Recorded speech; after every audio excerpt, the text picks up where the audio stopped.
Se alguém está em Cristo, é nova criação. As coisas antigas já passaram, eis que surgiram coisas novas. 2 Coríntios 5,17. A história que eu começo com vocês hoje é de uma mulher de pouco mais de 20 anos de idade, que trabalhava num escritório. Proveniente de uma família de classe alta, era educada, calma, boa, e como se isso não bastasse, sua aparência era bastante atraente. Mas a partir de certo momento em sua vida, por motivo que ninguém imaginava, seu semblante mudou. Passou a falar menos, não se encontrava mais com os amigos e permanecia trancada em casa, mostrando-se sempre preocupada. Diante da mudança tão súbita, seus colegas começaram a ficar apreensivos. Passado aproximadamente um mês, ela voltou de longas férias com um sorriso, parecendo outra pessoa. Embora seu aspecto físico não tivesse mudado muito, sua atitude era diferente. Já não mostrava um semblante de preocupação. Havia se transformado numa pessoa alegre, segura de si e muito sociável entre seus colegas. As pessoas queriam saber o motivo da mudança, mas ela se manteve calada. Alguém de sua confiança, que sempre a apoiava em tudo, contou que certo dia ela lhe confessara a razão de ter mudado. Seu problema era um complexo de inferioridade por causa de seu nariz, a ponto de ela se sentar diante do espelho e se maldizer, pois aquilo a enchia de indignação. Na intenção de esconder seu complexo de inferioridade, ela se mostrava uma pessoa segura de si, diante dos outros. Mas todo o seu esforço era inútil, porque sua consciência sabia que aquela aparência era um disfarce. Essa hipocrisia também não durou muito tempo. Sua autoimagem distorcida predominava em sua mente e em seu espírito. Chegou a pensar que as pessoas só olhavam para o seu nariz e que esse era o motivo de não ter um noivo. Enfim, isso provocou a falta de alegria em seu rosto e a falta de autoconfiança fez que ela se isolasse das pessoas. Até o dia em que ela decidiu tirar umas longas férias com o objetivo de resolver o problema. O recurso para curar a enfermidade de seu coração consistia em uma cirurgia estética. Foi a um hospital e submeteu-se a uma cirurgia no nariz. Finalmente, conseguiu seu objetivo. Pensando que seu nariz havia ficado bonito, sua autoimagem deu uma volta de 180 graus. A partir daí, começou a acreditar que conseguira a aparência física sonhada. A ironia, porém, é que a pessoa a quem contara seu segredo não percebeu que ela fizera cirurgia no nariz. A autoimagem daquela mulher podia fazê-la rir ou chorar. Tal como a protagonista dessa história, todos são influenciados em seu modo de pensar e agir pela autoimagem que trazem no coração. A certa altura da história humana, algumas pessoas pretendem compreender a existência do homem, excluindo dessa compreensão o conceito de Deus. Refiro-me aos filósofos existencialistas. A compreensão que tinham do homem era de um ser que não podia sair do abismo da culpa, da condenação e do desespero. De acordo com o filósofo dinamarquês Kierkegaard, a pior enfermidade causadora da morte do homem não é o câncer, mas a perda da identidade, isto é, o desespero de haver perdido a si mesmo. Karl Jaspers afirmou que para o homem existem situações extremas como a morte, a ansiedade, a luta, a culpa e etc. E sua existência consiste em admitir a frustração de tais situações externas. Albert Camus, autor do livro O Estrangeiro, afirmou: para poder viver uma vida absurda, é preciso conhecer a falta de sentido dela. Enfim, o tipo de homem descoberto pelos filósofos existencialistas é um ser que precisa de esperança e vive sem nenhum sentido. Além disso, tem dentro de si uma bomba relógio, que é a morte, e é incapaz de solucionar esse problema. Definitivamente, o homem sem Deus é um homem sem nenhuma esperança. Como o homem é um ser sem esperança, deve haver alguém que venha resgatá-lo. Caso contrário, não existe saída. Em Gênesis 3, 17 ao 19, descreve nitidamente como foi a vida de Adão quando este perdeu a esperança. E ao homem declarou: visto que você deu ouvido à sua mulher e comeu do fruto da árvore, da qual eu lhe ordenara que não comesse, maldita é a terra por sua causa. Com sofrimento você se alimentará dela todos os dias de sua vida. Ela lhe dará espinhos e ervas daninhas, e você terá de alimentar-se das plantas do campo. Com o suor do seu rosto você comerá o seu pão, até que volte à terra, visto que dela foi tirado, porque você é pó, e ao pó voltará. Até aqui, o conceito do homem é semelhante ao dos existencialistas. Adão teve de defrontar-se com a realidade da nudez e da rejeição como consequência do pecado. O que descobriu de si mesmo foi que estava separado da glória de Deus e sentiu-se vergonha por sua nudez, motivo pelo qual escondeu atrás de uma árvore. Além disso, viu-se como a maldição dos espinhos e ervas daninhas, pelo que com suor viu-se obrigado a sobreviver em circunstâncias totalmente desanimadoras. Por último, Adão descobriu que estava destinado à enfermidade e à morte, e que voltaria a ser pó. Como observamos na história de Adão, a Bíblia admite que o homem é um ser sem esperança. A manifestação do pecado fala de um homem que vive no abismo da desesperança. A partir da queda de Adão, o homem foi contagiado pelo vírus do pecado, exposto ao qual o DNA do homem começou a se contaminar. Como consequência disso, ainda hoje pensamos: sou pecador, não me posso livrar do pecado, e minha identidade espiritual é ser escravo do pecado. Isto é, temos uma autoimagem incorreta. Qualquer um que tenha uma autoimagem correta nunca poderá ser livre do pecado. A pior enfermidade mortal que pode ser concebida pelo homem contaminado pelo pecado é a distorção da autoimagem. Essa enfermidade pode ser observada em 4 casos. O primeiro caso é na dependência. Isto é, quando as pessoas amarram a autoimagem com a corda dos maus costumes, são presas dos desejos carnais, do álcool e dos jogos. A maioria dos que tem uma autoimagem de vício não está preparada para suportar a tentação e a prova do diabo. Eles pensam constantemente: sou um medíocre, sou um mundano, estou preso aos costumes do mundo, não me posso livrar deste mau hábito, e dessa forma transformam-se em dependentes. O segundo caso é na infelicidade.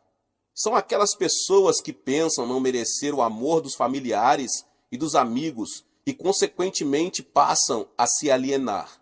Por exemplo, as crianças de rua, em sua maioria, provêm de famílias desestruturadas. A semente da infelicidade é semeada quando os pais se divorciam ou um deles morre prematuramente. Elas não conseguem se libertar da autoimagem que diz: você não merece ser amado, você é inútil. Assim, irrigam a semente da infelicidade e, em geral, terminam destruindo a própria vida.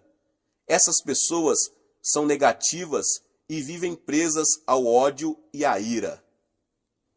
O segundo caso é a debilidade.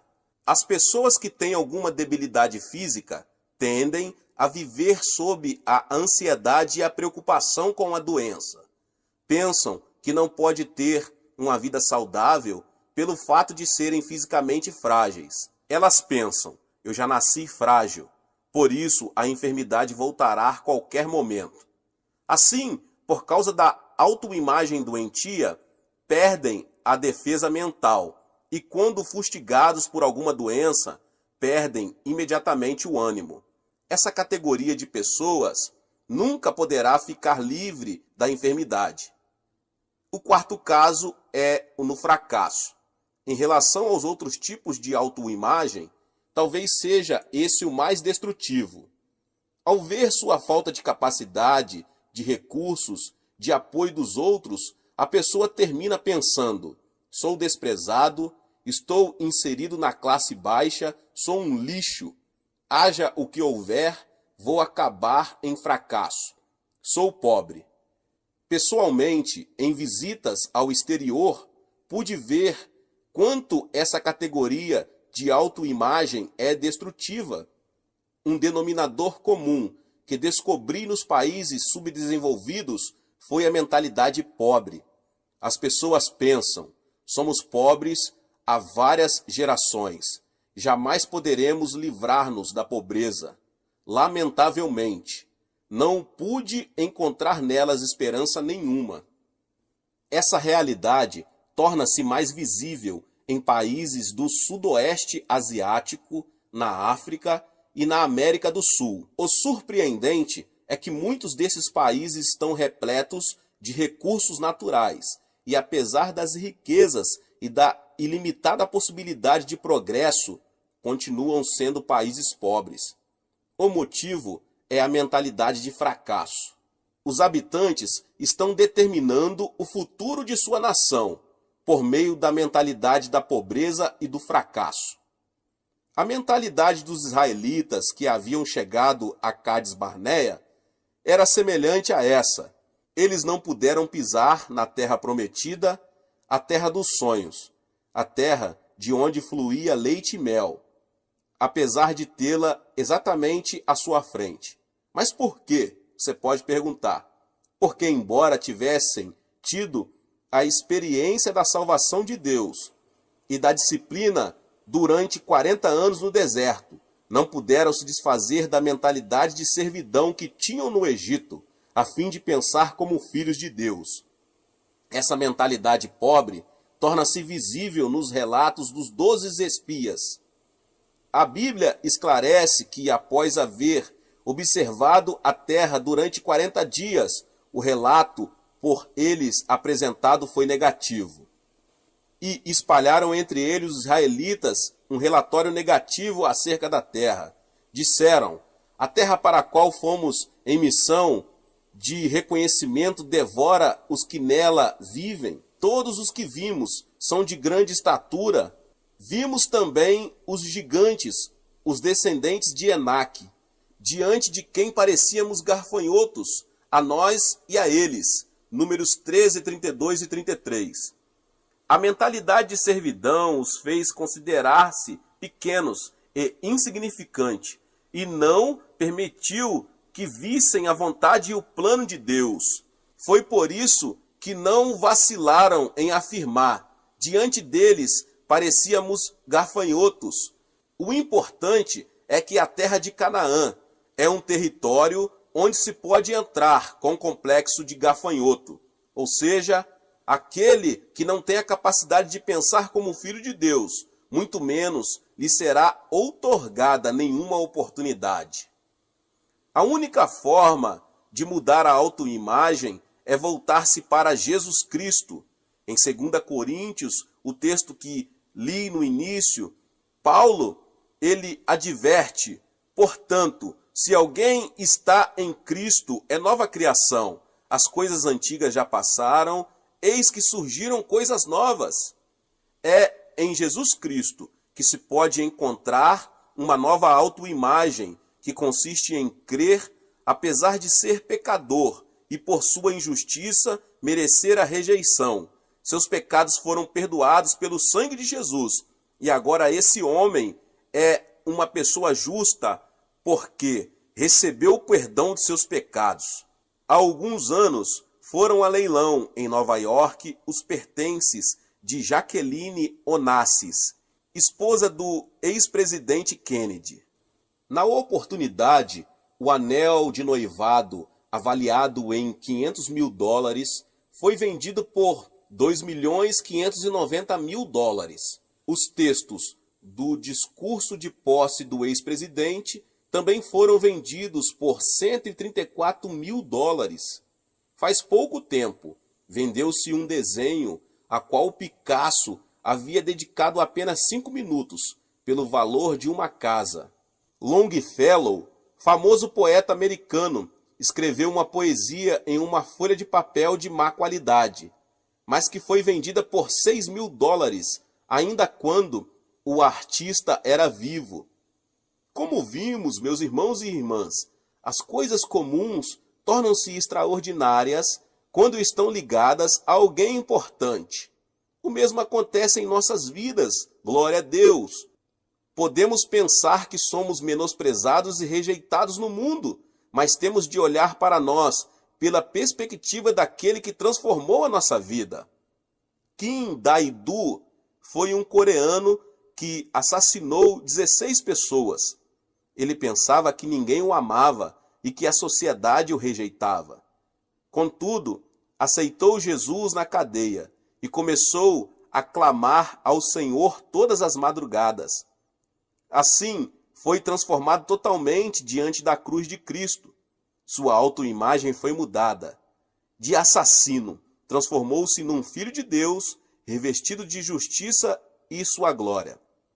Deu-se conta de onde vinha, porque vivia e para onde se dirigia. Passou a ter orgulho de sua nova identidade. No dia de sua execução, suas últimas palavras foram: Aleluia, graças a Deus, que está me chamando hoje. Faz tempo que espero por este dia. Estou muito feliz por esta gloriosa morte, que me permite ser aceito pelo Senhor. Dou-te graças, Pai, por haveres perdoado pelo sangue de Jesus Cristo alguém que merecia ir para o inferno, e por me aceitares em teus braços. E ele foi executado. Que transformação tão radical! Esse criminoso que havia amaldiçoado a sociedade, a si mesmo e as pessoas, foi transformado completamente por causa de Cristo e se converteu em uma nova criatura. A mudança da autoimagem é isto, uma nova criação em Cristo. Este tipo de transformação ocorre somente quando alguém tem um encontro com Cristo. A Bíblia diz: Tu me farás conhecer a alegria plena da tua presença, eterno prazer à tua direita. Salmos 16:11. A transformação manifesta-se quando alguém abandona o manto do passado e, concebendo uma nova autoimagem em Cristo, pode dizer: sou uma nova pessoa, tenho uma nova identidade. Aqueles que têm alguma enfermidade devem conceber uma autoimagem sã em Cristo. Devemos nos conscientizar de que Cristo tomou sobre si as nossas enfermidades e por seus ferimentos fomos curados. Tenho dado ênfase especial a esse aspecto, sobretudo quando prego em países mais pobres. Enfatizo o conceito, repetindo inúmeras vezes, para que as pessoas formem uma nova autoimagem. Vocês não têm nada a ver com a enfermidade. Ela foi resolvida na cruz. Vocês foram legalmente libertos. Em seguida, faço uma oração por cura divina e lhes digo que hajam pela fé. Dessa maneira, tenho visto muitos milagres de pessoas que abandonaram amuletas, que deixaram suas cadeiras de rodas e que recuperaram forças nos braços. O milagre mais surpreendente que vi numa dessas oportunidades foi a de uma mulher curada de uma enfermidade no fígado, motivo pelo qual sua barriga era como um tanque de água, a ponto de ela parecer estar grávida. Logo após a oração, o líquido começou a sair e em pouco tempo ela tornou-se esbelta. Portanto, devemos nos libertar do que é carnal por meio do sangue de Jesus Cristo e formar uma autoimagem de livre do diabo e da ansiedade. Com uma autoimagem frágil e enferma, nossas defesas também enfraquecem. Desenvolvamos então uma autoimagem que nos garanta que podemos superar e vencer a enfermidade. Mateus 8,17 diz: E assim se cumpriu o que fora dito pelo profeta Isaías. Ele tomou sobre si as nossas enfermidades e sobre si as nossas doenças. Devemos crer que todas as coisas velhas passaram e em Cristo veio o novo, porque Cristo carregou nossas enfermidades e suportou as nossas dores. Definitivamente, precisamos ter autoimagem de uma pessoa sã. Em 1 Pedro 2,24, encontramos: Ele mesmo levou em seu corpo os nossos pecados sobre o madeiro, a fim de que morrêssemos para os pecados e vivêssemos para a justiça. Por suas feridas vocês foram curados. O que isso significa? Isso quer dizer que já faz 2000 anos que, olhando para nós, podemos nos ver sãos. Gálatas 3,13 diz: Cristo nos redimiu da maldição da lei, quando se tornou maldição em nosso lugar, pois está escrito: Maldito todo aquele que for pendurado no madeiro. Em 2 Coríntios 8,9 consta: Pois vocês conhecem a graça de nosso Senhor Jesus Cristo, que sendo rico, se fez pobre por amor de vocês, para que por meio de sua pobreza vocês se tornassem ricos. Efésios 2, do 4 ao 6 diz: Todavia Deus, que é rico em misericórdia, pelo grande amor com que nos amou, deu-nos vida com Cristo, quando ainda estávamos mortos em transgressões, pela graça vocês são salvos. Deus nos ressuscitou com Cristo e com ele nos fez assentar nos lugares celestiais em Cristo. Não importa a sua aparência física, nem a sua origem, em Cristo já somos cidadãos do céu. Enquanto estiver nesta habitação passageira, o nosso corpo, estaremos neste mundo, mas na realidade em Cristo, o nosso homem interior já está assentado no trono de Deus. Portanto, é natural, uma vez que deixemos a habitação do corpo, voltemos à casa paterna, não construída por mãos humanas. Confesse corajosamente: onde está, ó morte, a sua vitória? Onde está, ó morte, o seu aguilhão? 1 Coríntios 15:55. Nunca devemos esquecer a autoimagem que foi transformada. Alguém que logo depois de se ver, retirando-se, esquece de quem era. Uma vez que viu sua imagem no espelho da Bíblia, deve conservá-la. O Salmo 103 diz: Bendiga o Senhor a minha alma, bendiga o Senhor todo o meu ser. Bendiga o Senhor a minha alma, não se esqueça de nenhuma das suas bênçãos. Ele é quem perdoa todos os seus pecados e cura todas as suas doenças, que resgata a sua vida da sepultura e o coroa de bondade e compaixão, que enche de bens a sua existência, de modo que a sua juventude se renova como a águia. É muito conhecido o conto da águia e da galinha, de Norman Vicente Piali. Certo dia, um menino aventureiro descobriu o ovo de uma águia numa montanha, levou-o e colocou junto com os ovos de uma galinha. Passou-se o tempo e a águia nasceu junto com os pintinhos. O filhote de águia pensava que era um pintinho e se comportava como um deles. Certo dia, uma águia passou voando de forma majestosa por cima do galinheiro. Ao observá-la, o filhote de águia notou que sua aparência era muito similar à daquela ave e pensou: essa águia se parece muito comigo. Eu venho observando porque minha aparência é diferente das galinhas, e veja essa águia. ela se parece comigo. E descobriu uma nova autoimagem, saiu do galinheiro e começou a voar livremente. Nós não somos o que éramos.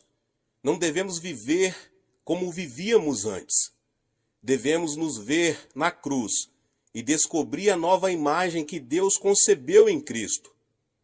Uma tremenda transformação acontecerá em nossa vida se apenas adquirirmos uma nova autoimagem por meio da cruz de Cristo. Para ter uma nova autoimagem, devemos nos ver com os olhos de Deus. Devemos nos aceitar e nos amar como somos. Quem não se aceita e não se ama, jamais poderá conceber o pensamento de Deus. Portanto, primeiro você deve se apegar à sua nova identidade. Robert Schuller disse: muitos se castigam. E ele explicou que devemos nos amar, porque fomos salvos pelo sangue de Jesus. É disso que trata a autoimagem. Ou seja, primeiro é necessário que a pessoa se ame, para depois poder amar os outros. Neste mundo, vivem muitíssimas pessoas, mas não há ninguém que tenha as impressões digitais iguais às suas. Não acontece nem mesmo com os gêmeos. Ou seja, você é uma pessoa única no mundo e, portanto, vale muito. Vemos ao nosso redor pessoas se desqualificando. Elas dizem: porque não tenho esta aparência física? Porque nasci mulher? Porque nasci numa família pobre? Porque não cursei uma faculdade? Ou seja, elas rejeitam a si mesmas e vivem uma vida toda querendo ser outra pessoa. Todos nós temos uma missão. A razão pela qual nascemos é Deus ter algo para fazer por meio de nossa vida. Nem todas as flores são rosas. As magnólias também são flores. Isso significa que não são apenas as rosas que têm uma função. As magnólias também têm uma missão a cumprir. Portanto, devemos saber que a missão e o privilégio que Deus nos deu é viver felizes diante do Senhor. Devemos amar a nós mesmos. Cada pessoa tem uma autoimagem impressa em seu coração e pensa, sente, fala e age de acordo com essa autoimagem. Se esta é negativa, complexa e fracassada, sua vida também se desenvolverá dessa forma. Ao contrário, se ela a tem positiva e promissora, assim também será a sua vida. É preciso saber que o êxito e o fracasso estão na autoimagem interior, não na aparência exterior. Portanto, devemos nos aproximar da cruz de Cristo para conseguir essa autoimagem que foi comprada e desenhada com sangue. Temos de ver a cruz, abraçar a cruz e aceitar a nova imagem que Deus nos dá. Quando a nossa maneira de ver a nós mesmos se alinhar com a perspectiva de Deus, podemos nos ver com o amor de Deus. Podemos descobrir a felicidade que tanto desejamos se apenas tomarmos para nós a perspectiva de Deus, que nos vê e nos aceita como somos. Deus abençoe a cada um que ouviu essa palavra. Se você ainda não é inscrito aqui no canal, se inscreva no canal e ative o sininho das notificações para você não perder todos os vídeos que são postados aqui todos os dias. Deixe também o seu like e não se esqueça de compartilhar essa palavra com as pessoas que você mais ama. Deus te abençoe e nos vemos nos próximos vídeos. Amém. Olá, meus irmãos e irmãs. Sejam bem-vindos ao canal Vinícius Siqueira. E se você ainda não é inscrito aqui no canal, se inscreva aqui no canal e não esqueça de ativar o sininho das notificações. Todos os dias são postados vídeos abençoados aqui no canal, para te abençoar. Vamos a mais uma palavra do Senhor. Que o ímpio abandone o seu caminho e o homem mau os seus pensamentos. Volte-se ele para o Senhor, que terá misericórdia dele. Volte-se para o nosso Deus, pois ele dá de bom grado o seu perdão. Isaías 55:7. Quando uma pessoa sofre um dano cerebral, parte de seu cérebro ou a totalidade dele, passa a ficar paralisada, incapacitada. A medicina tem feito avanços enormes, chegando a remover nódulos no cérebro e preservando não somente a vida, como também impedindo a paralisia parcial ou total. Não é minha intenção falar sobre a paralisia provocada pelas enfermidades cerebrais. Desejo referir-me às enfermidades mentais invisíveis aos olhos, como os maus pensamentos e a filosofia de vida negativa, que nos tornam incapacitados pelo fracasso e pela frustração, que nos impedem de desfrutar a vida feliz que Deus nos oferece. Quando os discípulos de Jesus subiram ao templo às 3 horas da tarde, a hora da oração, encontraram ali um aleijado de nascença. Pedro, olhando-o nos olhos, disse: "Não tenho prata nem ouro, mas o que tenho, isso lhe dou. Em nome de Jesus Cristo, o Nazareno, ande." Atos 3:6. Imediatamente, quando Pedro o segurou pela mão e o levantou, e os pés e os tornozelos do homem ficaram firmes. Ele deu um salto, pôs-se em pé e começou a andar. Depois entrou com eles no pátio do templo, saltando e louvando a Deus. Pode-se dizer que o coração é que determina o destino do homem. Por essa razão, o sábio diz em Provérbios 4:23, acima de tudo, guarde o seu coração, pois dele depende toda a sua vida.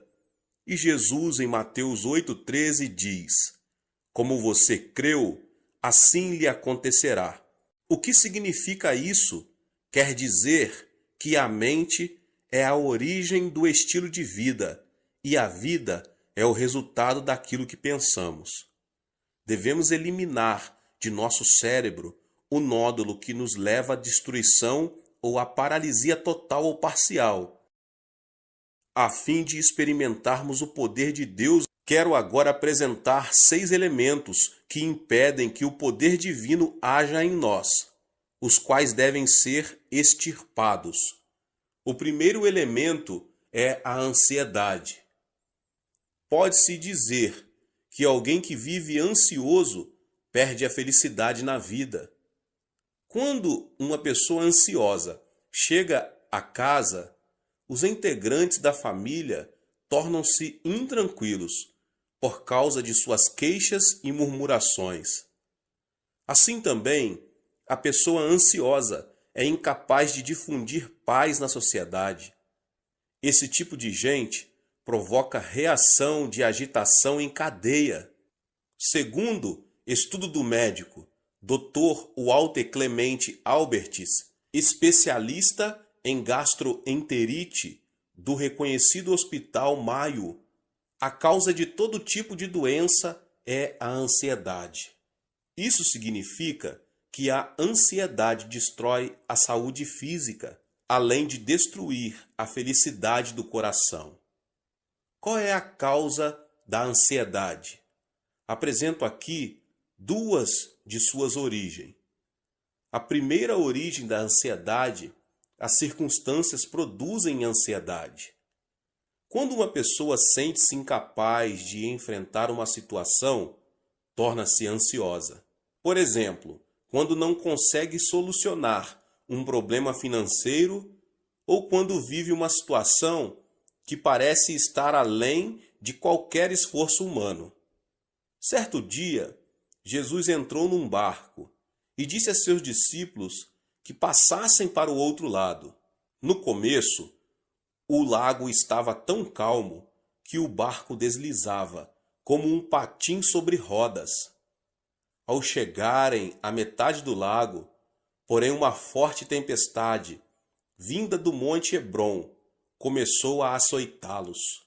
A embarcação estava prestes a ser inundada, de modo que, em vão, os discípulos tentavam tirar a água de dentro dela.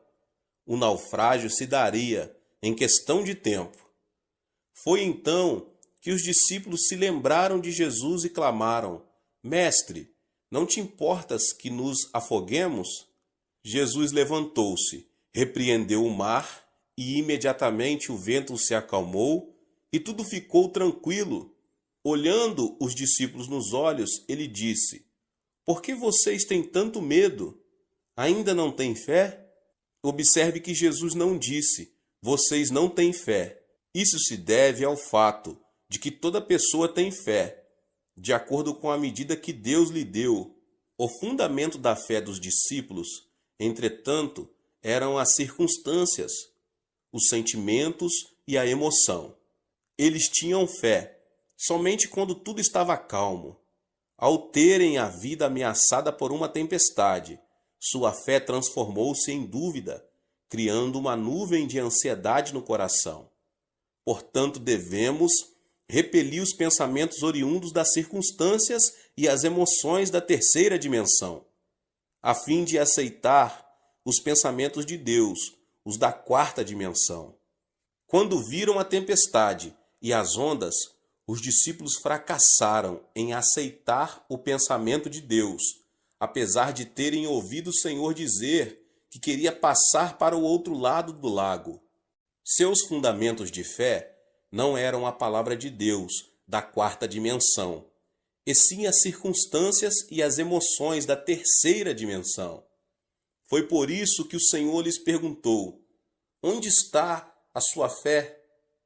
A palavra de Deus permanece para sempre e jamais muda. Apegar-se firmemente à palavra de Deus não é outra coisa senão aceitar o pensamento de Deus. Portanto, apesar das circunstâncias, se o fundamento do nosso coração é a palavra de Deus, mediante a fé, podemos estar livres de nossa ansiedade e preocupação. A segunda origem da ansiedade é que o pecado produz ansiedade. Quando peca, a pessoa torna-se ansiosa, porque perde a confiança diante de Deus. O pecado separa o homem de Deus.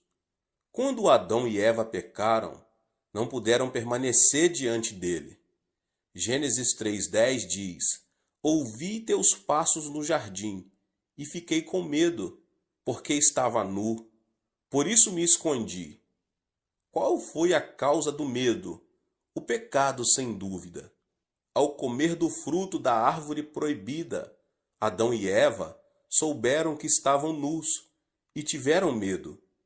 Por isso não puderam apresentar-se diante de Deus.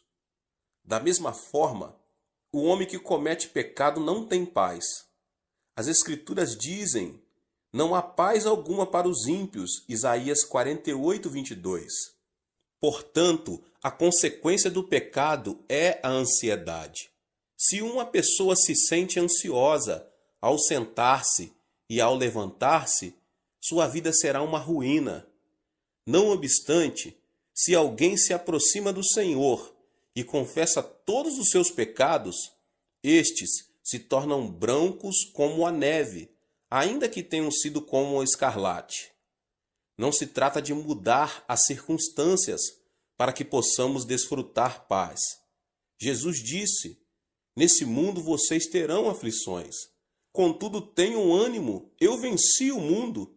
João 16:33. E o apóstolo João declara: Porque aquele que está em vocês é maior do que aquele que está no mundo. 1 João 4:4. Portanto, apesar das circunstâncias, deposite sua fé na palavra de Deus. O arrependimento o ajudará a se libertar de toda a ansiedade que tenta destruir sua vida. O segundo elemento é a solidão. A solidão a que me refiro não é a solidão causada pelas circunstâncias. Por exemplo, se você separa um tempo para orar no monte e estar a sós com Deus, isso não é solidão. A solidão é sentir-se só e se caracteriza pelo egocentrismo. É querer receber sem dar. é manter-se indiferente à felicidade dos outros. Quando alguém se torna extremamente egocêntrico e não se interessa pelos outros, transforma-se numa pessoa teimosa e fria. Obviamente, ninguém será receptivo a uma pessoa que demonstre ser assim. Esse comportamento torna as pessoas ainda mais fechadas em sua solidão, levando-as à destruição. Deus não criou o homem como um ser solitário. Em Gênesis 2, 18 e 24, o Senhor fala: "Não é bom que o homem esteja só. Farei para ele alguém que o auxilie e lhe corresponda. Por essa razão, o homem deixará pai e mãe e se unirá à sua mulher, e eles se tornarão uma só carne." O homem nasce de duas pessoas. No idioma chinês, a palavra homem é representada por caracteres formados por dois traços que se apoiam entre si. Ou seja, são duas pessoas que formam uma unidade. Por isso Jesus orou ao Pai, dizendo: "Pai nosso que estás nos céus." Não é o plano de Deus que o homem esteja só. Até mesmo na natureza de pregar o Evangelho, Jesus enviou os seus discípulos em duplas. O apóstolo Paulo sempre esteve acompanhado de Barnabé. Depois de uma discussão entre eles, Paulo juntou-se a Silas e Barnabé a João Marcos. Portanto, quem se considera santo e justo e gosta de estar sozinho, não é um santo verdadeiro. Nada mais é do que um egoísta. Temos de desfazer a solidão do nosso coração, que nada mais faz senão destruir a nossa vida. Agora, o terceiro elemento é a indecisão. A fé sem obras é morta. Quando alguém duvida e vacila entre uma e outra coisa, denota ser uma pessoa indecisa. E uma pessoa indecisa caracteriza-se pela falta de responsabilidade e receio, o fracasso e o erro. Muitas vezes, no dia a dia, o pastor precisa trabalhar como um agente imobiliário. Acontece que as pessoas se aproximam e pedem: "Pastor, o senhor poderia me apresentar a fulano?" Ou então: "Quero que o senhor me apresente a Beltrano." Para minha surpresa, nesse aspecto, tive êxito apenas em uma ocasião.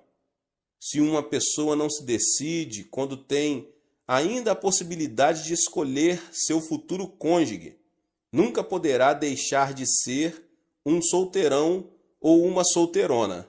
No mundo, não existe homem perfeito ou mulher perfeita. É preciso primeiro casar para depois adaptar-se ao cônjuge. Hoje em dia, muitos fracassam por falta de decisão.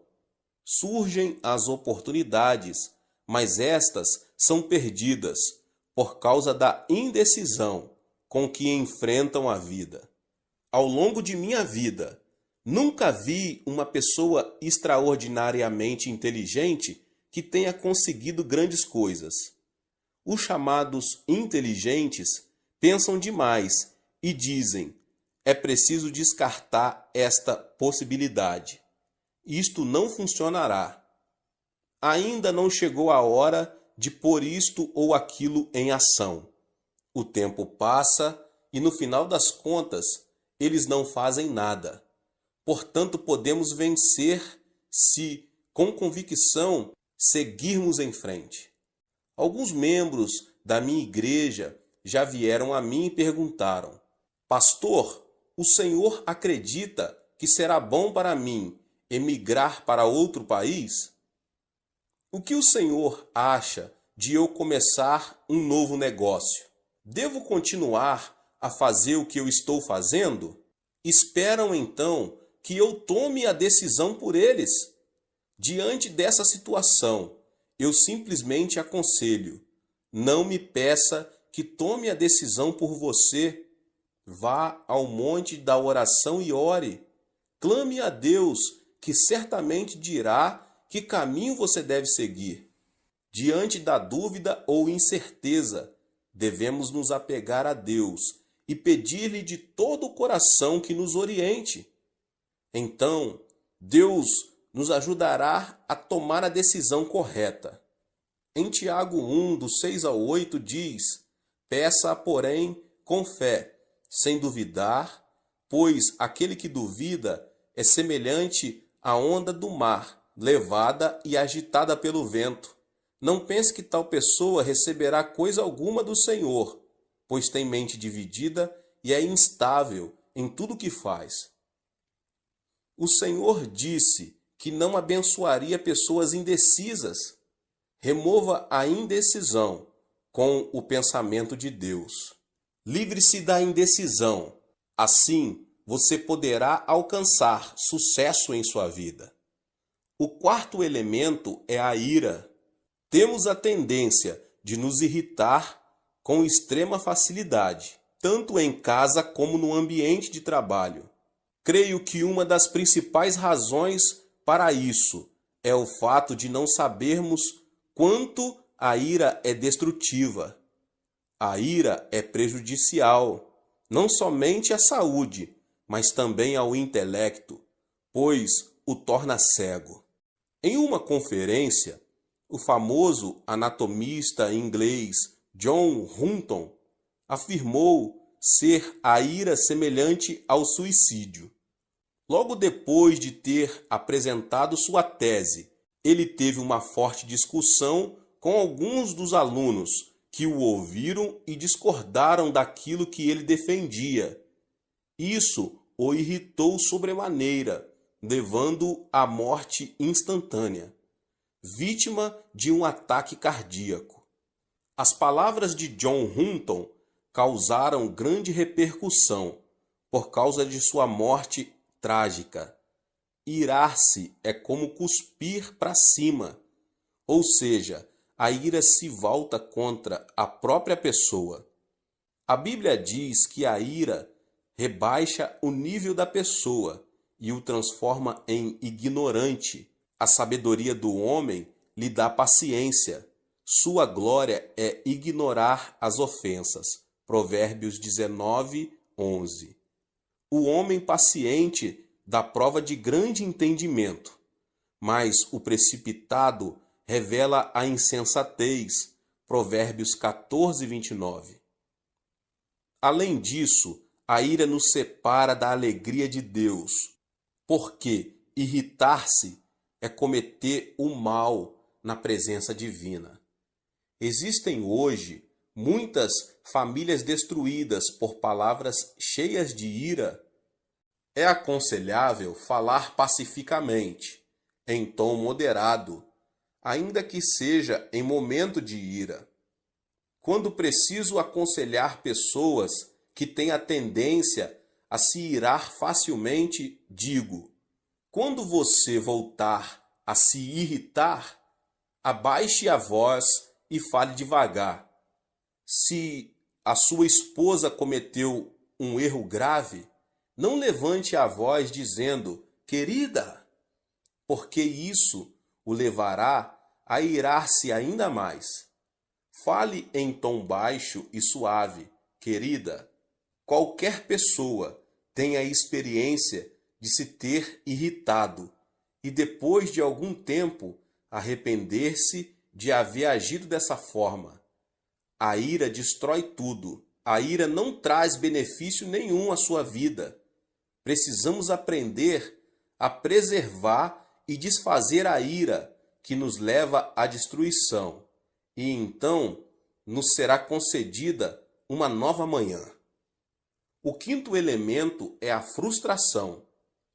A pessoa que fracassa e tem pensamentos negativos, que fala de forma negativa e age de maneira negativa, é definitivamente alguém cheio de frustração. Uma pessoa frustrada não vive criativamente, não passa de um pessimista e tem uma autoimagem de desalento e fracasso. No idioma coreano, temos certas expressões negativas que são espontâneas. Dizemos com frequência, morro de, e o pior é que dizemos várias vezes ao dia, e isso mata a alma. Morro de fome, comi até explodir. Morro de felicidade, morro de desânimo, morro por causa da sujeira que existe aqui. Morro de calor, morro de frio. É tão lindo que quero morrer. Pergunta-me se o aprecio tanto, por que quer morrer? E não é só isso. Há canções seculares, cuja letra é também pessimista e frustrante. Deus não nos abençoará se vivermos chorando e pronunciando palavras negativas. A Bíblia diz, e caiu na armadilha das palavras que você mesmo disse, está prisioneiro do que falou. Provérbios 6, 2. Isso sugere a importância das palavras em nossa vida. Portanto, se falarmos palavras negativas, vamos viver sob a sombra da frustração. Tenho recebido muitas cartas que chegam do interior do país. No entanto, se o conteúdo da carta é negativo e frustrante, deixo de responder a ela.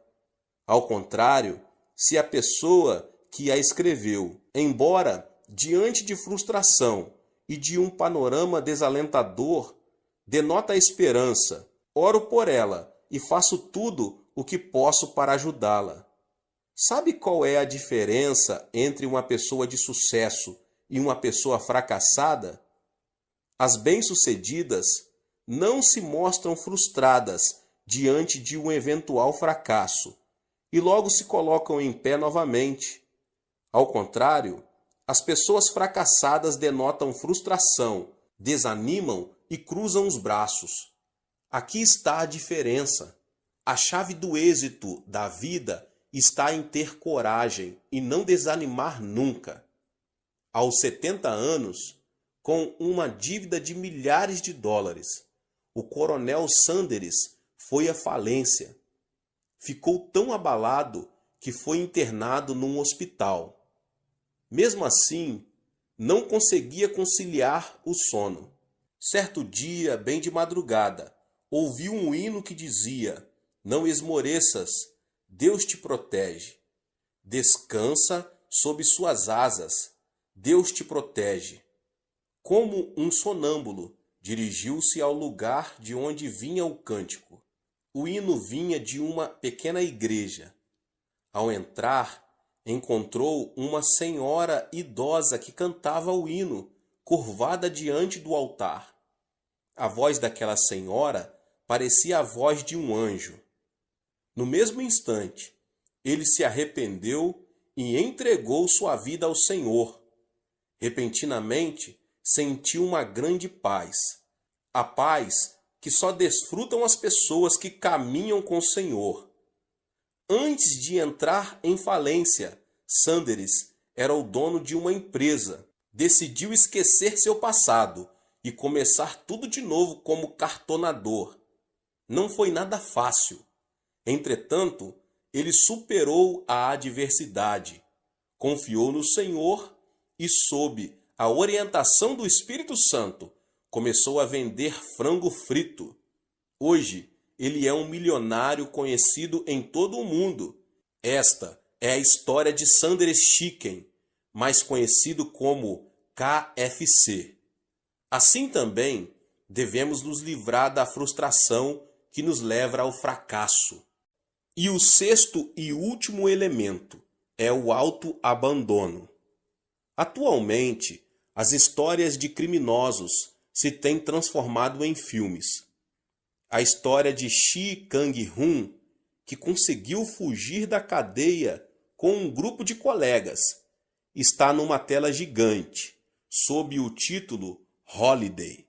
Esse tipo de material cinematográfico tem o mérito de nos ajudar a ver a sociedade de outro ponto de vista. Mas a filosofia de vida, o que tiver de ser será, dos protagonistas não é nada edificante. Faz alguns anos que Yu Yong assassinou 26 pessoas no espaço de 10 meses, o que causou um grande horror à sociedade coreana. Ele perdeu o pai num acidente de trânsito, quando ainda era menino, e a pobreza fez que esse homem visse a vida de forma tenebrosa. Depois de várias prisões, e quando sua esposa não suportou mais a situação e decidiu divorciar-se, ele abandonou tudo e transformou-se num assassino. Essa é uma história trágica da consciência do autoabandono. Conheço uma família em que o esposo é formado pela Faculdade de Medicina da Universidade de Tóquio e agora é professor de uma faculdade na Califórnia. Sua esposa é também profissional. Não obstante, uma pequena diferença de opiniões os separou emocionalmente. Ao final, acabaram sendo vencidos. O esposo começou a delirar e pensava que a esposa o queria assassinar. Por isso, dormia com uma faca à sua cabeceira. Você pode imaginar uma mulher dormindo tranquila ao lado de um homem que tem uma faca à sua cabeceira? Por isso, a mulher ficou louca. Graças a Deus, a mensagem foi transmitida por meu intermédio e eles aceitaram Jesus como seu Senhor, saíram do autoabandono e finalmente recuperaram a estabilidade familiar. Devemos nos livrar do veneno do autoabandono que destrói a nossa vida. Gênesis 2,15 narra: o Senhor Deus colocou o homem no jardim do Éden para cuidar dele e cultivá-lo. O jardim do Éden não é outra coisa senão o nosso coração.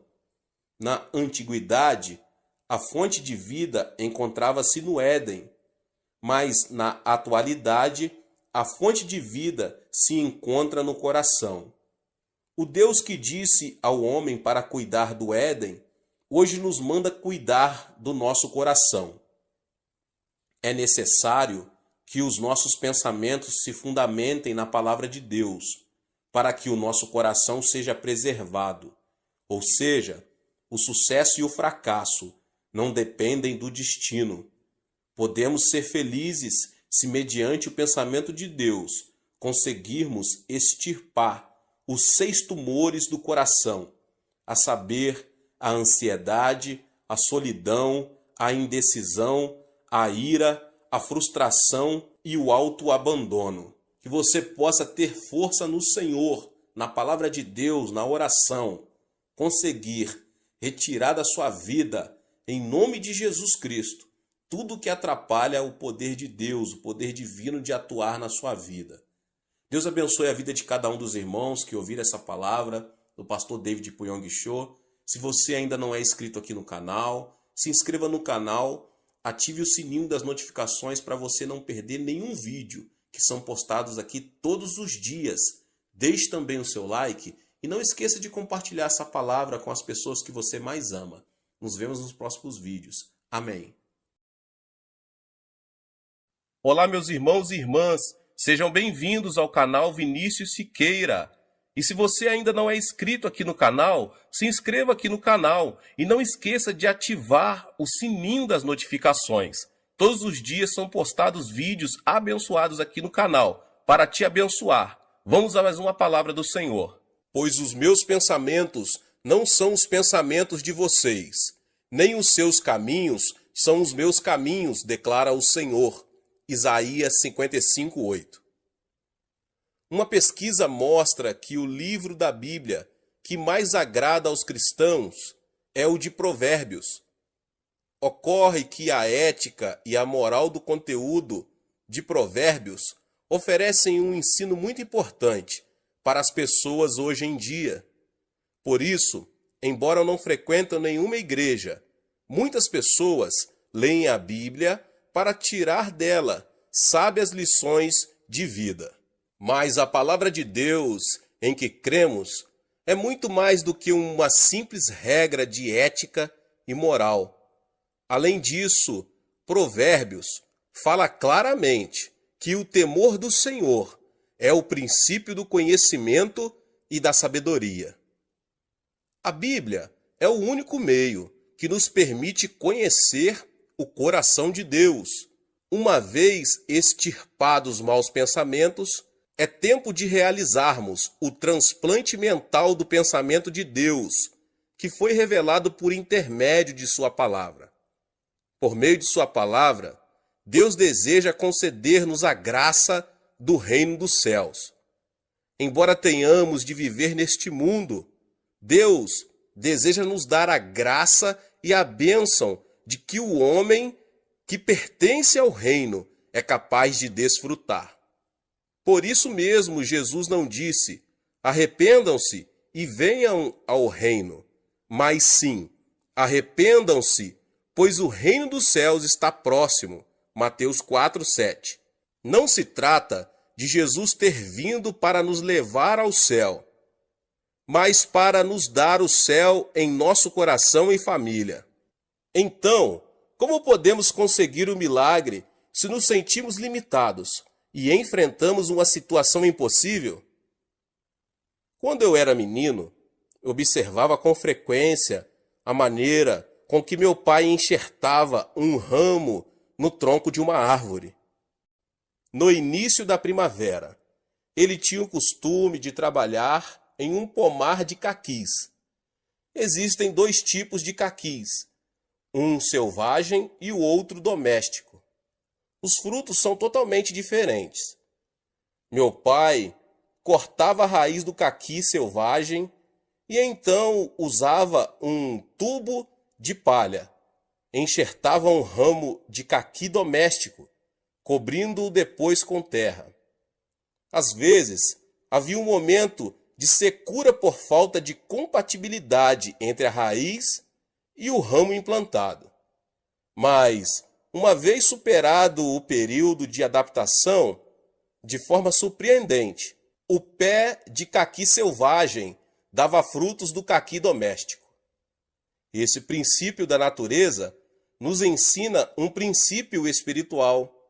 Assim como o pé de caqui selvagem é capaz de produzir o fruto do caqui doméstico, nós também podemos ter os pensamentos de Deus e falar o que ele fala. Qual é o caminho para isso? Talvez seja a pergunta de muitas pessoas. O pensamento e o plano do homem produz consequências humanas. Se, no entanto, repelirmos o pensamento do homem e enxertarmos em nós o pensamento de Deus, talvez, inicialmente, passemos por um momento de turbulência, mas se superarmos o obstáculo, será possível pensar, agir e crer como filhos e filhas de Deus, e assim experimentar o milagre. Mas as pessoas se recusam a repelir o próprio pensamento, para se apegar à palavra de vida e promessa, porque o coração sofre e vai contra a própria experiência. Contudo, se abrirmos nosso coração para que a palavra de Deus brote em nós, tanto os planos como os pensamentos humanos se desfarão e seremos transformados pela palavra de Deus. Em 1973, quando organizei a 10ª Conferência Pentecostal, muitos pastores e novos convertidos do exterior aproximaram-se de mim perguntando: Pastor Cho, o senhor deve ser um gênio. Como conseguiu construir uma igreja tão grande? Por que sua igreja cresceu tanto? Eu respondia simplesmente: não sou um gênio, pois um gênio jamais faria o que fiz. Então, como conseguiu isso? Com o pensamento do homem, não seria possível. Mas, se o pensamento de Deus se enraizasse no pensamento do homem, acontecem milagres surpreendentes. Deus disse muito claro que tudo é possível ao que crer. Marcos 9:23. Logo que nos mudamos para Ioido, muitos me perguntaram: Pastor, quantos membros da sua igreja deixaram de frequentá-la? Mas, como eu tinha certeza de ter obedecido a Deus, respondia: as pessoas estão se aproximando, minha igreja está crescendo. E assim as coisas aconteceram. De acordo com Hall, o número de membros aumentou cada vez mais. De acordo com o pensamento do homem, as circunstâncias diziam que o número deveria ter diminuído. Mas a igreja cresceu porque eu havia repelido o pensamento humano e enxertado em mim o pensamento divino. Deus disse claramente: abra sua boca e eu o alimentarei. Salmos 81:10. Além dessa promessa, a Bíblia contém 32.500 promessas divinas. De Gênesis a Apocalipse, a Bíblia é o pensamento e a palavra de Deus. Deus não nos deu a palavra para que a vejamos como simples espectadores, nem para vivermos como caquis selvagens, em meio ao fracasso, à desilusão, ao pecado, à injustiça, à mesquenharia, à enfermidade e à maldição. Ele nos deu sua palavra para que possamos dar bons frutos em vida, mediante a bênção ilimitada, a glória e a vitória divinas. Portanto, é fundamental que você transplante o pensamento de Deus em sua maneira de pensar. O enxerto não implica mudança da essência da árvore. Assim como removemos o galho de uma árvore e o enxertamos em outra, devemos transplantar o pensamento de Deus em nós e viver em sua presença. A Bíblia diz que Abraão teve seu filho Isaque aos 100 anos de idade. O corpo de Sara estava envelhecido e, portanto, ter um filho era praticamente impossível. No entanto, Deus semeou seu pensamento no coração de Abraão. Querer receber ou não o enxerto do pensamento de Deus depende de cada pessoa. Quando o anjo de Deus apareceu a Abraão e lhe disse: você terá um filho, ele riu até cair no chão, e Sara também riu. Apesar de tudo isso, Deus disse: você terá um filho. Aceitar ou não o pensamento de Deus dependia de Abraão e de Sara. Abraão enxertou o pensamento de Deus no próprio pensamento. Então seus nomes foram trocados. Abrão converteu-se em Abraão, pai de muitos filhos. E Sarai passou a chamar-se Sara, princesa. Ao enxertar o pensamento de Deus, eles passaram a ser estranhos para os incrédulos. Como pode um homem de 100 anos pensar em ter um filho? Eles estão loucos. É completamente ilógico. No entanto, é assim que isso funciona. Está certo que, de acordo com o pensamento do homem, existem limitações. Mas quando a pessoa tem o pensamento de Deus enxertado em seu pensamento, ela pode agir, falar e pensar como Deus. Deus deu um filho a Sara aos 90 anos de idade. Esse é Isaque, que é considerado o pai de Israel. De acordo com a Bíblia, Moisés era filho adotivo da filha de Faraó, ou seja, o chefe do exército do Egito e futuro sucessor no trono. Contudo, tendo crescido fisicamente e intelectualmente, deu-se conta de que era israelita. Certo dia, ao observar que um egípcio estava espancando e maltratando um de seu povo, quis fazer justiça com as próprias mãos, matou o egípcio e o enterrou na terra. Ele quis salvar o povo de Israel por meio de uma revolução. No dia seguinte, ao ver 2 israelitas brigando, perguntou: por que você está espancando seu companheiro? O agressor replicou: quem o nomeou líder e juiz sobre nós? Você quer matar-me como matou o egípcio? Quando a notícia chegou ao palácio real, o faraó ordenou a captura de Moisés. Imediatamente, este fugiu do Egito e foi para o deserto de Midian, tornando-se ali um genro de Jetro, o sacerdote. Passou o tempo e Moisés tornou-se velho. A Bíblia diz que ele morreu com a idade de 120 anos e que seus olhos e seu vigor não se tinham enfraquecido. Deuteronômio 34, 7. Certo dia, ao apacentar as ovelhas no monte Horebe, Moisés ouviu uma voz vinda dentre uma sarça que ardia, mas que não se queimava.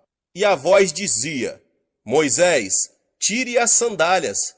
E o Senhor continuou dizendo: Eu o envio ao Egito, para que liberte o povo de Israel. Moisés não conseguia acreditar no que estava ouvindo de Deus.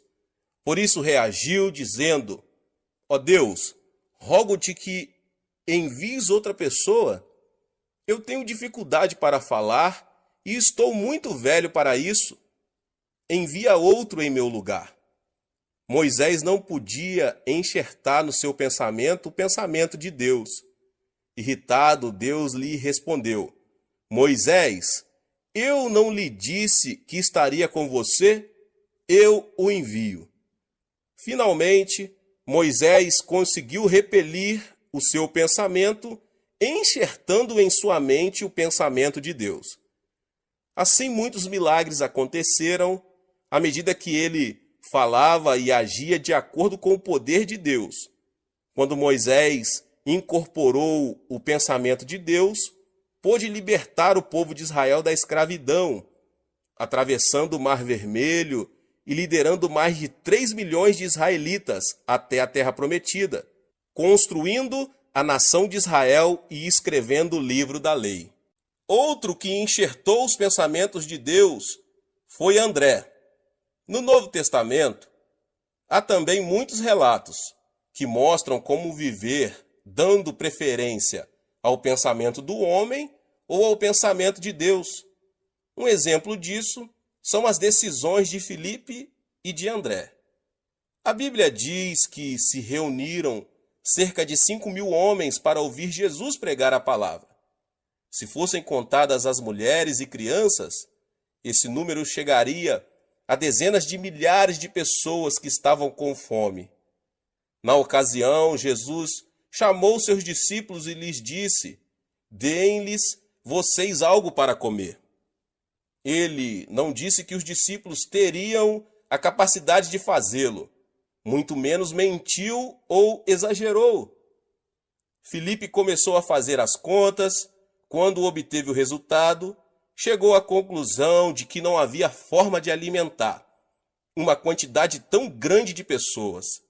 Então aproximou-se de Jesus e disse: Jesus, estamos no deserto, há muita gente.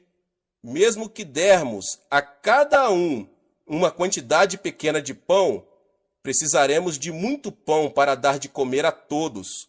Essa atitude de Filipe mostra que ele não se havia apropriado da palavra de Jesus, pois este havia dito: Deem-lhes vocês algo para comer. Recusou-se a implantar o pensamento de Deus no próprio pensamento, conhecimento e experiência. Então, diante da mesma circunstância, André soube enxertar o pensamento de Deus e provavelmente deve ter dito: se Jesus nos diz para darmos de comer, é porque podemos fazê-lo. Jesus nunca teria dito para darmos de comer se não tivéssemos nada que lhes dar. Imediatamente, juntou toda a comida disponível, 5 pães e 2 peixes. Depois de agradecer a Deus, Jesus o mandou repartir a comida entre o povo. E todos comeram e se fartaram. E os discípulos recolheram ainda 12 cestos cheios de pedaços que haviam sobrado. O pensamento de Deus é salvar-nos do pecado, sarar-nos de toda doença e enfermidade e transformar o desespero em esperança, a morte em vida, o fracasso e a desilusão em vitória. Para isso, primeiro devemos enxertar em nossa vida a palavra de Deus. Não é fácil escolher o pensamento de Deus a fim de crer nele. Abraão também falhou nesse ponto. Embora cresce no plano de Deus, com base em sua palavra, que teria um filho, quando sua esposa lhe propôs ter esse filho por intermédio da escrava Agar, ele acedeu ao pensamento humano e fracassou diante de Deus. Assim nasceu Ismael, como sabemos. É extremamente difícil distinguir entre o próprio pensamento e o pensamento divino. É difícil obedecer a Deus. Há momentos em que não obedecemos por pensar que o pensamento de Deus é o nosso pensamento, ou por nos consolar imaginando que o pensamento é o pensamento de Deus. Abraão falhou em um princípio, mas decidiu aceitar novamente o pensamento de Deus em sua vida. Decidiu crer no pensamento de Deus, baseando-se no momento em que ele o tirou de sua tenda e o fez contar as estrelas do céu. O mesmo aconteceu com Sara. Ela decidiu aceitar o pensamento de Deus, mesmo sabendo que não poderia conceber e ter um filho. Tal como acontece com personagens da antiguidade, também recusamos-nos a aceitar o que Deus pensa por causa do conhecimento, da lógica e da experiência pessoal. Essa é a razão de ser tão custoso o processo de incorporação do pensamento de Deus em nossa vida. Não obstante, se alguém deixar que a promessa de Deus seja implantada e superar a turbulência da provação apegando-se a Deus, os milagres se manifestarão ininterruptamente. Portanto, não devemos considerar a Bíblia como um enfeite. Não devemos ser espectadores da palavra. Deixemos que ela seja enxertada em nossa vida. Então, experimentaremos o milagre de viver como Deus. Agora, o que fazer para desfrutar o céu em meu coração? Talvez seja a pergunta de muitos. O termo grego metanoia, que em português é traduzido por arrepender-se, significa mudar totalmente o pensamento do coração e a emoção. Ou seja, podemos deixar que o céu reine em nossa vida e família, se apenas mudarmos o rumo do nosso coração e a nossa maneira de pensar. Portanto, arrependa-se dos pensamentos negativos e cheios de frustração, pensamentos que o fazem retroceder, que dizem que tudo está acabado. Mude o rumo da emoção e da mente. Deixe que a palavra do Senhor cresça em você, e então o céu estará ao seu alcance. Jesus disse: cuidado que ninguém os engane. Marcos 13:5. O reino de Deus não vem de modo visível, nem se dirá: aqui está ele, ou lá está, porque o reino de Deus está entre ou dentro de vocês. Lucas 17:20 e 22. Portanto, o reino de Deus está em nós. Opera nas circunstâncias que nos rodeiam e as transformam no reino dos céus.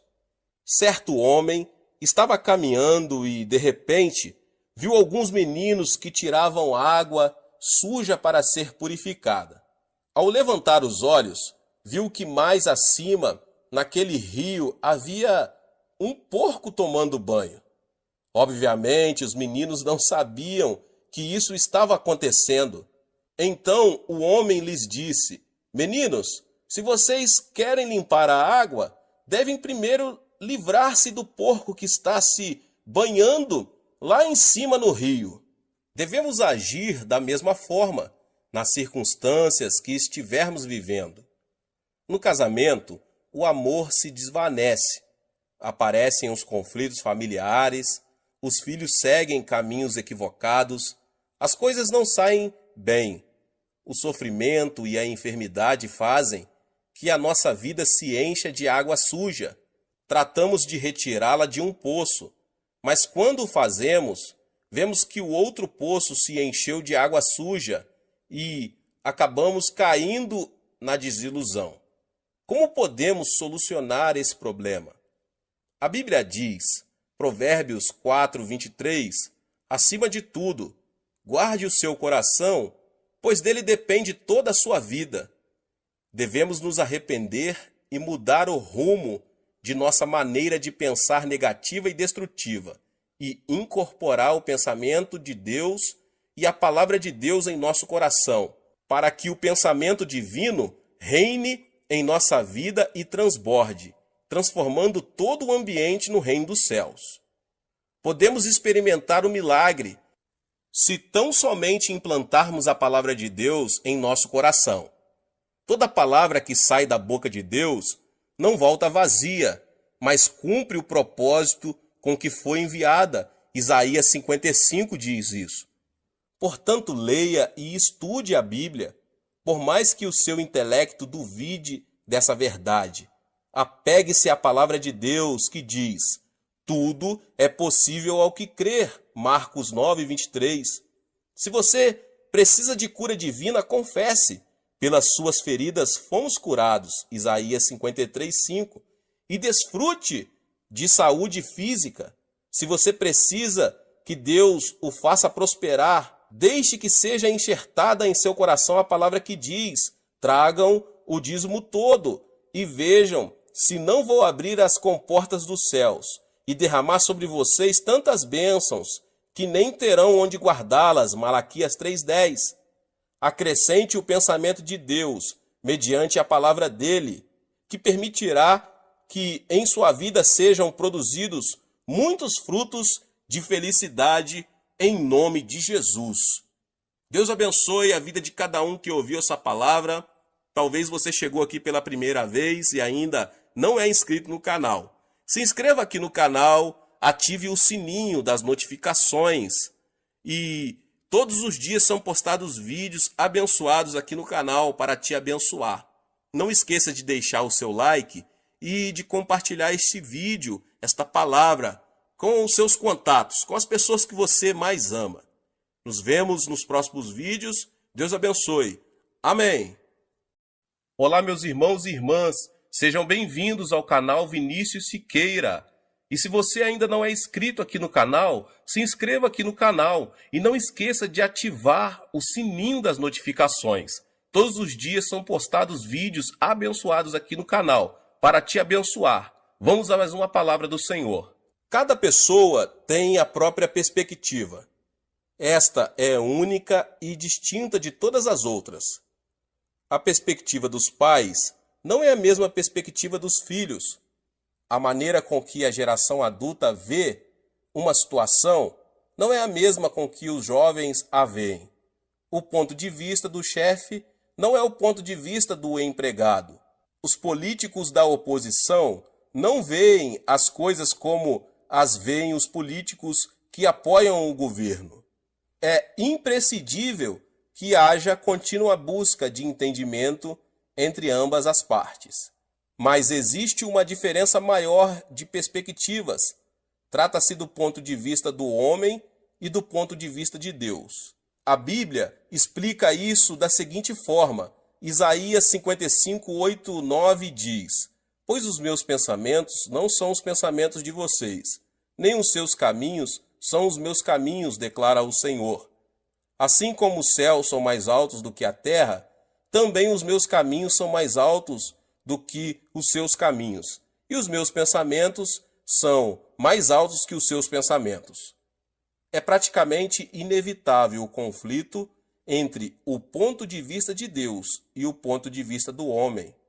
Apesar disso, se como homens que somos, repelirmos o nosso pensamento e escolhermos o pensamento de Deus, poderemos alcançar vitória genuína na vida cristã. O pensamento de Deus é um caminho de verdade e vida, o qual devemos seguir. Ele se torna um mapa capaz de indicar onde se encontra a felicidade e de mostrar o leme que nos guia até onde temos de chegar. Um bom exemplo disso é a vida de Abraão. Se você tem o pensamento de Deus, pode começar a sonhar.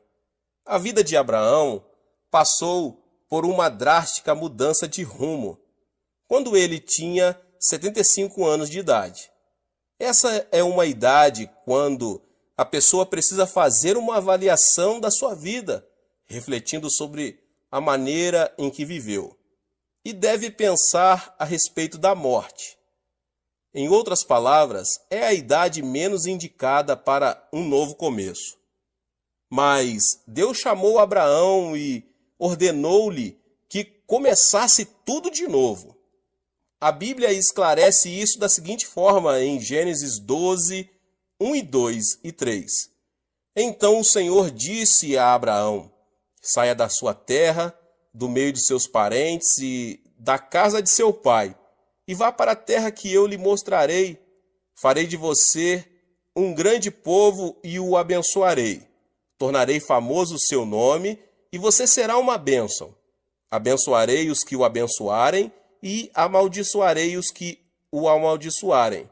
E por meio de você, todos os povos da terra serão abençoados.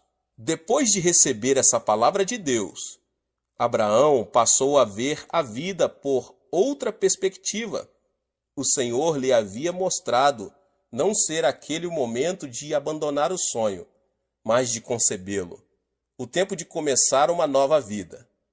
Ele prometeu a Abraão que as obras da fé o acompanhariam, assim como uma flor desabrocha quando recupera a vitalidade. Abraão recuperou vida aos 75 anos de idade. Contudo, ele não pôde evitar um conflito interior. Certamente pensou: será que tudo isso está certo? Isso é possível sob o ponto de vista humano? Se eu obedecer a Deus pela fé, as pessoas não me poderão considerar um louco? Abraão se viu diante de um conflito: ver as coisas como Deus as vê e começar uma nova aventura, ou ver o mundo como o homem vê e permanecer no mesmo lugar. Afinal, Abraão tomou a decisão de ver as coisas como Deus as vê. Embora seus olhos não vissem coisa nenhuma, seus ouvidos não percebessem nada e suas mãos não tocassem em nenhum objeto, Abraão decidiu ver seu destino e as circunstâncias como Deus as via. Assim começou sua vida de fé. E o que é fé? Fé é abandonar o ponto de vista do homem e dar preferência ao ponto de vista de Deus. Portanto, podemos desenvolver nossa fé quando decidimos ver com a perspectiva de Deus e começar uma vida nova. Abraão mudou o rumo de sua vida mediante a fé.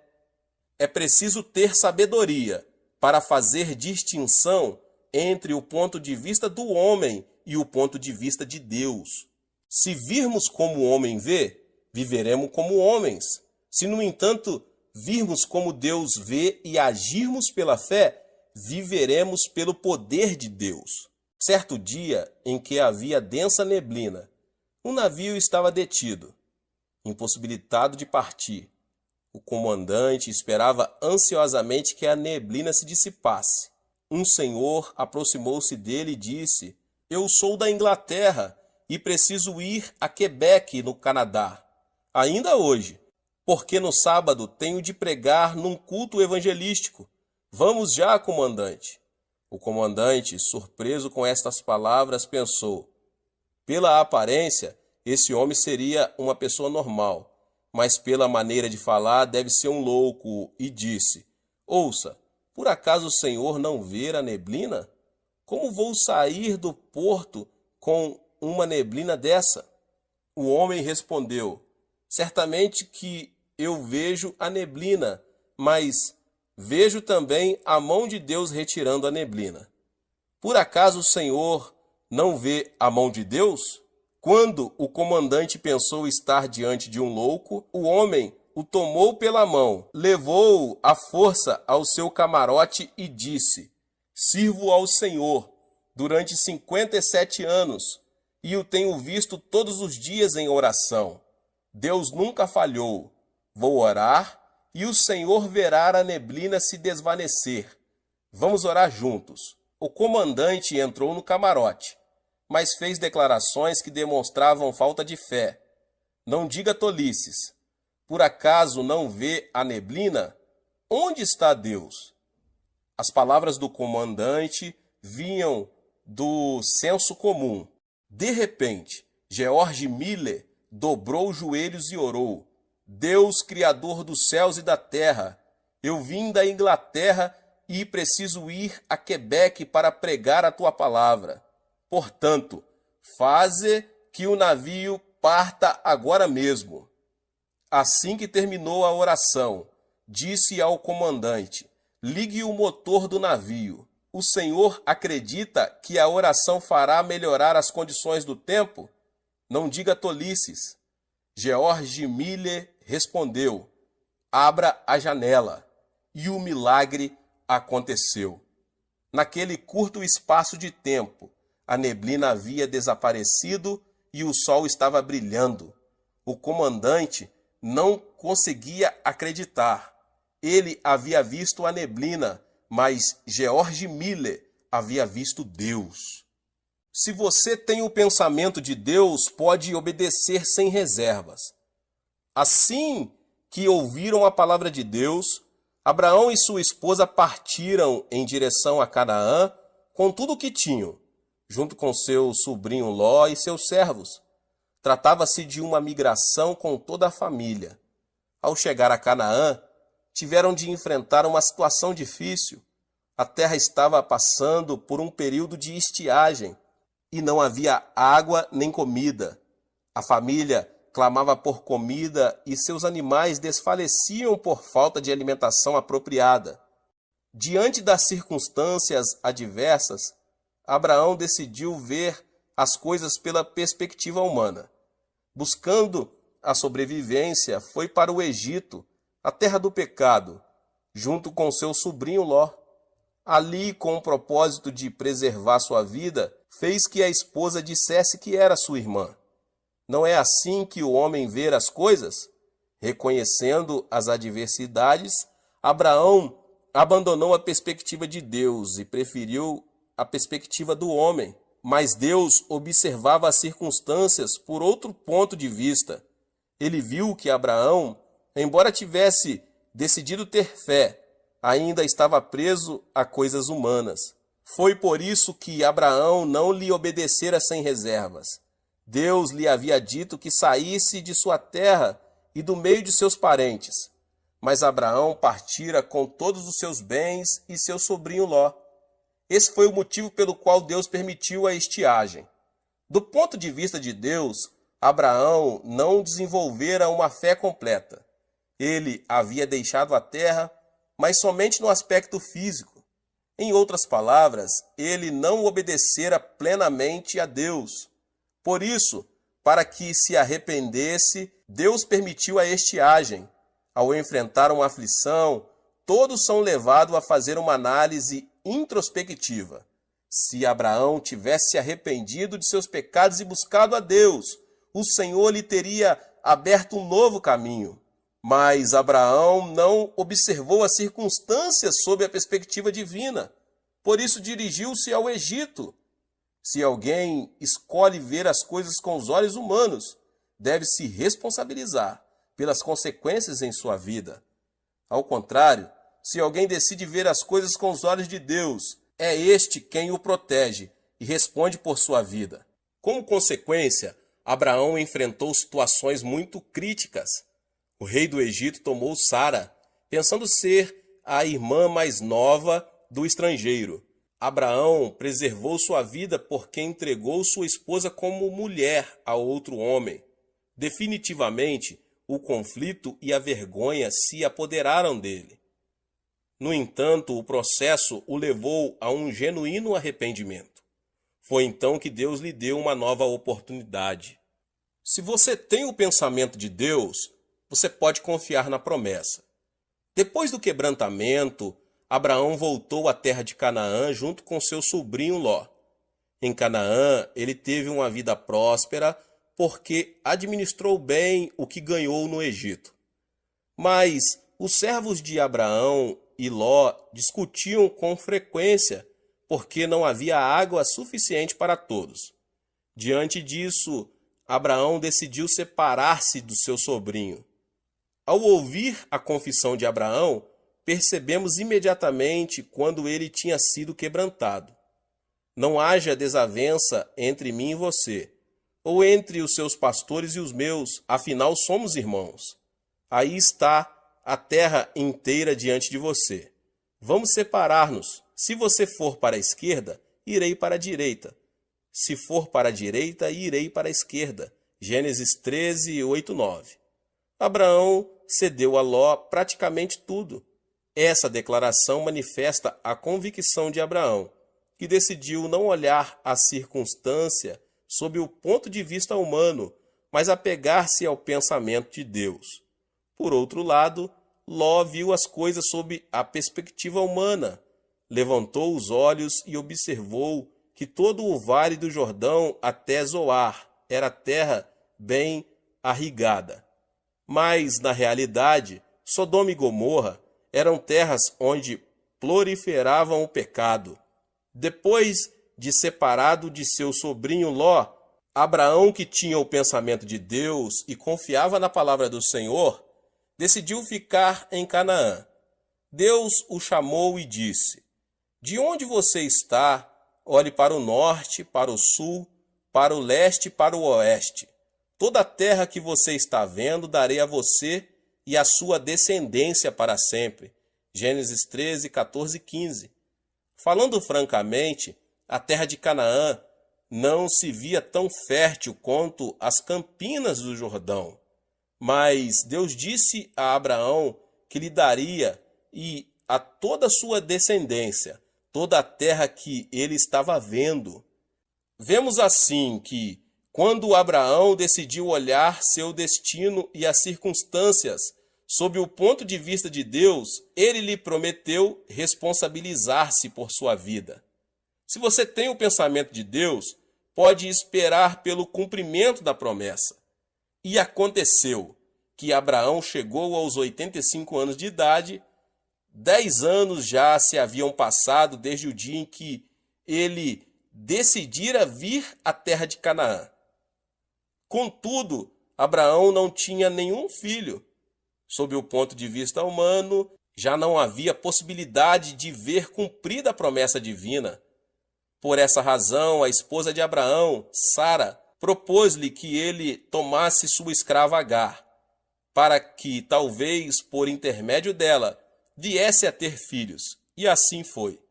Abraão, que até aquele momento estava crendo e esperando na palavra de Deus, começou a olhar com os olhos do homem e, consequentemente, tomou sua escrava como mulher. Pouco tempo antes, porém, Deus lhe havia dito: "Não tenha medo, Abrão, eu sou o seu escudo. Grande será a sua recompensa." Gênesis 15, 5. Mas Abraão enfatizou o fato de não ter um filho, dizendo: "Ó soberano Senhor, que me darás, se continuo sem filhos e o herdeiro do que possuo é Eliezer de Damasco? Tu não me deste filho algum. Um servo de minha casa será o meu herdeiro." Gênesis 15, 2 e 3.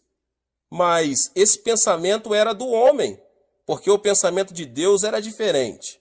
Depois de lhe dizer: "Seu herdeiro não será esse. Um filho gerado por você mesmo será o seu herdeiro." O Senhor o levou para fora da tenda e mostrou-lhe as estrelas do céu e disse: "Olhe para o céu e conte as estrelas, se é que pode contá-las." E prosseguiu: "Assim será a sua descendência." Da mesma forma, existe uma grande diferença entre o ponto de vista do homem e o ponto de vista de Deus. O ponto de vista de Deus era que, embora Sara fosse anciã, o milagre ocorreria e Abraão teria tantos filhos como as estrelas do céu. O ponto de vista do homem, porém, era que Sara não podia mais ter filhos. Abraão, que uma vez fracassara por ter escolhido olhar as coisas como o homem as vê, voltara a se equivocar, somente pelo fato de não ter algo que pudesse ser visto imediatamente. Foi por isso que Abraão possuiu Agar e com ela teve Ismael. Mas Deus não aceitou Ismael. Se Abraão não tivesse gerado Ismael, o conflito entre judeus e árabes não existiria. De certo modo, ele voltou a fracassar por haver escolhido o ponto de vista do homem. Ao meditar na história de Abraão, percebemos que não é fácil ver as coisas como Deus as vê e desenvolver um alto nível de fé. Isso não é conseguido instantaneamente. Existe nisso um processo de perseverança. Hoje em dia, muitos cristãos confessam: Deus, eu creio somente em tua palavra. Seguirei este caminho pela fé. Por mais que me critiquem e as circunstâncias não me favoreçam, viverei vendo as coisas com os olhos da fé. Mas quando as circunstâncias se apresentam negativas, esses mesmos cristãos dão um passo atrás e dizem: não posso, creio ser melhor fazer o que penso. Se continuar assim, certamente fracassarei. No entanto, quando retrocede, o homem cai num abismo de desespero e fica muito ferido. É nesse momento que se lembra da palavra de Deus, arrepende-se e volta-se para ele. Consideramos Abraão o pai da fé. Contudo, ele não se transformou em pai da fé desde o princípio. Abraão precisou ajustar sua visão constantemente. Foi por meio desse processo que ele aprendeu a repelir a obstinação e a mesquinharia do homem, obedecendo à vontade de Deus. Se você tem o pensamento de Deus, pode crer no sobrenatural. Abraão começou a ver as coisas da perspectiva divina, repelindo a imundície da mesquinharia humana, e se apegou à fé. Como consequência disso, teve Isaque aos 100 anos. Era um triunfo da fé. Considera-se uma coisa incomum a geração de um filho aos 50 anos. Por isso, é motivo de festa. Imagine-se como teria sido grande a emoção de Abraão. Isaque foi uma criatura divina diante de seus olhos.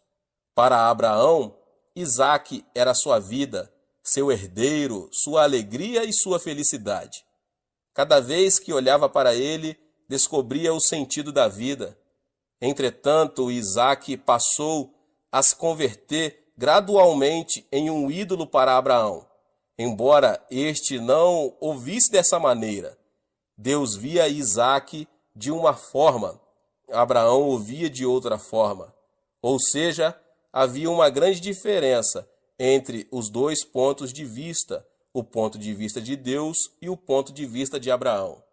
Certo dia, Deus ordenou a Abraão: tome seu filho, seu único filho, Isaque, a quem você ama, e vá para a terra de Moriá. Sacrifique-o ali como holocausto num dos montes que lhe indicarei. Abraão ficou perplexo. Pensava que Deus abençoaria Isaque e prolongaria seus dias de vida aqui na terra. Esse não deixava de ser o pensamento do homem. O pensamento de Deus, porém, não aceita o pensamento do homem. Abraão viu-se em meio a forte conflito. Ele sabia que Deus estava falando sério e pensou: se Deus quer, eu tenho de obedecer. Não devia ser fácil oferecer o único filho amado como holocausto, ou seja, queimá-lo no fogo. A luta interior de Abraão continuou. Provavelmente, ele até pensou em desobedecer a Deus e viver feliz com seu filho. Todavia, também não podia desobedecer à ordem divina. Chegou o momento de escolher o pensamento do homem ou o pensamento de Deus. Finalmente, Abraão decidiu-se pelo pensamento de Deus. Lembrou-se da palavra que dizia ser Isaque o herdeiro e creu que Deus tinha preparado um plano. É certo que, para chegar a esse ponto, Abraão passou por uma grande turbulência. No dia seguinte, tomou a direção do Monte Moriá, junto com o filho Isaque e 2 servos. Ao chegar ao lugar indicado por Deus, não hesitou em sacrificar seu filho. Ele o amarrou sobre o altar, amarrou a lenha e pegou o cutelo. Foi nesse instante que o anjo de Deus o deteve. Não toque no rapaz, disse o anjo. Não lhe faça nada. Agora sei que você teme a Deus, porque não me negou seu filho, o seu único filho. Juro por mim mesmo, declara o Senhor, que por ter feito o que fez, não me negando seu filho, o seu único filho, esteja certo de que o abençoarei e farei seus descendentes tão numerosos como as estrelas do céu e como a areia das praias do mar. Sua descendência conquistará a cidade dos que lhe forem inimigos, e por meio dela todos os povos da terra serão abençoados, porque você me obedeceu. Gênesis 22. Abraão escolheu ver como Deus vê e repeliu todo o pensamento humano. A partir desse momento, Deus abençoou Abraão e se responsabilizou por sua vida.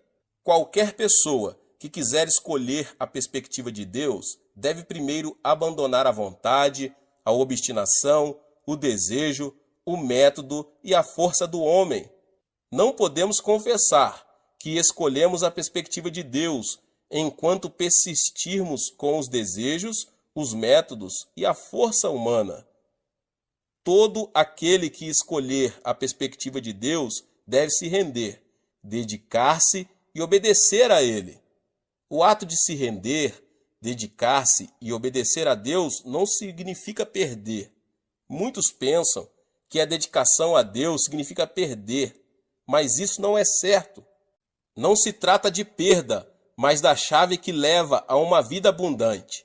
Deus abençoa as pessoas que se decidem por sua perspectiva e se responsabiliza por elas. Assim funciona a lei do céu. A vida de Abraão é a evidência dessa lei. Eu chego agora ao final e eu quero dizer que a fé consiste em abandonar a perspectiva do homem, escolhendo a perspectiva de Deus. Se optarmos por ver como o homem vê, não poderemos receber o favor e a orientação de Deus. O justo viverá pela fé. O que significa viver pela fé? Significa abandonar a perspectiva do homem e escolher a perspectiva de Deus, vivendo como a Bíblia ordena. Assim, Deus nos abençoa e se responsabiliza por nossa vida. É certo que, ao nos decidir pelo ponto de vista divino, enfrentaremos uma luta interior. Devemos, portanto, superá-la. Você sabe como Deus vê a terra e o homem? Deus vê a história do homem como um assunto de julgamento imitente. A história do homem está chegando ao seu final.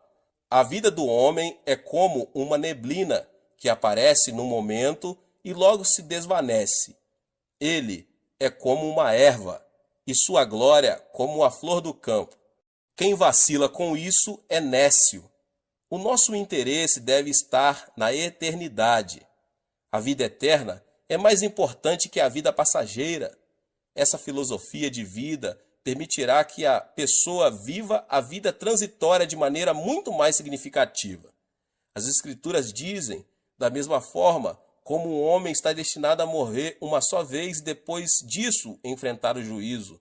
Hebreus 9, 27. A terra não permanecerá para sempre. Portanto, temos de ver as coisas sob a perspectiva de Deus. Para isso, devemos tomar uma difícil decisão. Sob que perspectiva você vê a vida? Os cristãos devem abandonar tudo o que é humano e aceitar a perspectiva de Deus. Esse é o único caminho, porque Deus se responsabiliza por aquele que abandona o ponto de vista humano, decide tomar o ponto de vista divino.